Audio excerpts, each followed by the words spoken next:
Hello everyone! So ayan, nagkakasiyahan naman kami magkakaibigan. Tatlo lang naman kami dyan. So sa malayo, may nakita ngayon kaming mga bata na nagpi-fishing. So tuwang-tuwa naman kami. Ang ending naman pala, yung mga nakukuha nilang mga isda is binabalik nila dun sa dagat.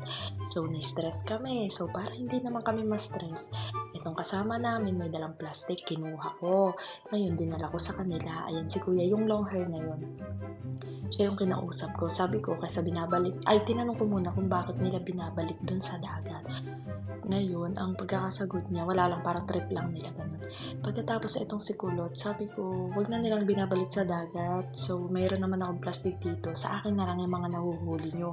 Tapos, ang sabi naman ni Kuya, ni Long Hair, tsaka ni Kulot, sabi niya, oh, it's a good idea. Sabi naman nila sa akin.